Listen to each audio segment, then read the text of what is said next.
Assalamualaikum warahmatullahi wabarakatuh. Perkenalkan, saya Linda Novia Rizky Lubis. Di sini saya akan membahas tentang puisi dan pantun. Nah, sebelum masuk ke pembahasan lebih lanjut, terlebih dahulu kita harus mengetahui apa itu puisi dan pantun. Nah, pengertian dari puisi secara etimologis, puisi itu berasal dari bahasa Yunani, yaitu poites, yang mempunyai arti pembangunan, pembentuk, dan pembuat. Dalam bahasa Latin, poeta yang mempunyai arti membangun, menyebabkan, menimbulkan, dan menyair. Nah, dalam perkembangan selanjutnya, makna kata tersebut menyempit menjadi hasil seni sastra yang kata-katanya itu disusun mempunyai syarat tertentu dan juga menggunakan irama saja dan juga terkadang menggunakan kata hiasan. Sementara menurut KBBI atau Kamus Besar Republik Indonesia, puisi itu termasuk sastra yang terikat oleh irama, larik, dan juga bait. Baik, untuk pembahasan selanjutnya kita akan membahas tentang jenis dan ciri-ciri puisi. Nah, yang pertama itu jenis-jenis puisi. 1. Mantra. Mantra itu puisi lama yang biasanya memiliki kata atau ucapan yang dapat dipercaya mempunyai kekuatan gaib. Contohnya, salah satu mantra yang dapat dipercaya mengobati sakit perut. Gelang-gelang si gali-gali malukut kepada padi. Air susu kerus asalmu, jadi aku sapa tidak berbunyi. Itu adalah contoh dari mantra. Dan yang kedua, pantun. Pantun adalah puisi lama yang memiliki sajak ABAB dan setiap barisnya terdiri dari 8 sampai 12 suku kata. Contoh dari pantun: berakit-rakit ke hulu, berenang-renang ke tepian, bersakit-sakit dahulu, bersenang-senang kemudian. Nah, yang ketiga itu gurindam. Gurindam adalah puisi lama yang memiliki ciri-ciri yang terdiri dari 2 bait dan bersajak AAA. Contohnya, pikir dahulu sebelum berkata supaya terelak dari sengketa. Nah, ya, dan yang keempat itu syair. Syair adalah puisi lama yang biasanya berisi nasihat atau cerita. Syair bersajak AAA serta barisnya itu terdiri dari 4 atau 1 bait. Salah satu contohnya, ilmu tiada tepat, meski sabar hatinya kuat. Semoga Tuhan berikan rahmat, maka jaga hati serta niat. Dan jenis yang terakhir itu talibun. Talibun merupakan puisi lama yang termasuk ke dalam jenis pantun serta terdiri dari bilangan genap pada setiap satu baitnya.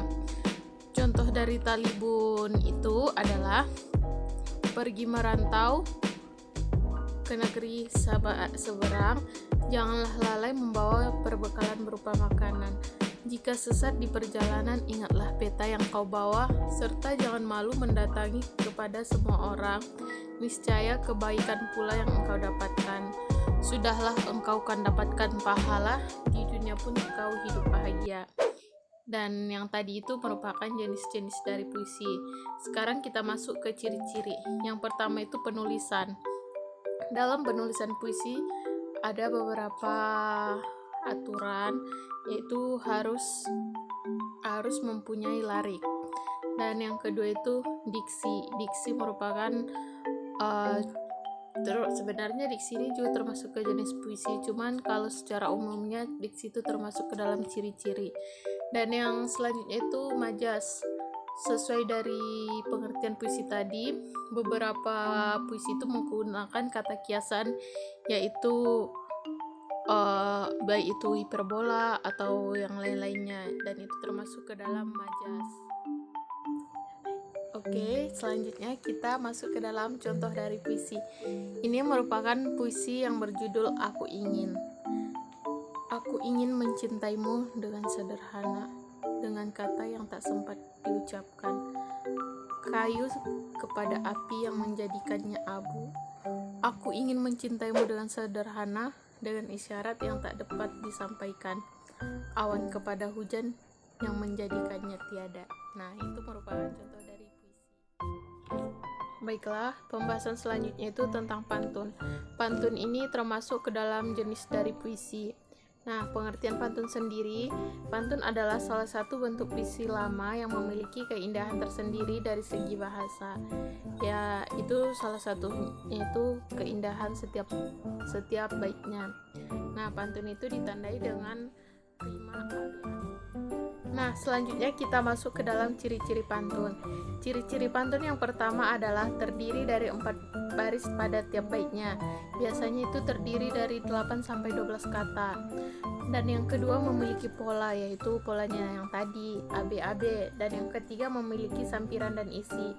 Nah, baris pertama dan kedua pada pantun itu termasuk ke dalam sampiran, dan sementara 3 dan 4 itu termasuk dari isi.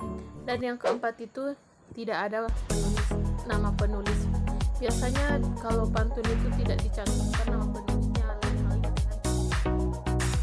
Nah, untuk jenis-jenis pantun sendiri itu ada beberapa. Yang pertama itu pantun nasihat. Ini biasanya pantun orang tua kepada anak-anak atau anak muda yang berisi tentang nasihat. Dan yang kedua pantun jenaka. Pantun jenaka ini berisi tentang lelucon. Dan yang ketiga itu pantun teka-teki, yang biasanya isinya itu di akhir itu merupakan tanda tanya atas sebuah teka-teki. Yang keempat ini adalah pantun cinta yang biasanya digunakan oleh. Nah, kalau untuk pantun sendiri saya mempunyai satu pantun tentang nasihat, yaitu jalan-jalan ke kota Blitar, jangan lupa beli sukun jika kamu ingin pintar. Baik, cukup sekian yang dapat saya sampaikan. Jika ada salah-salah kata, saya mohon maaf, atau penyampaian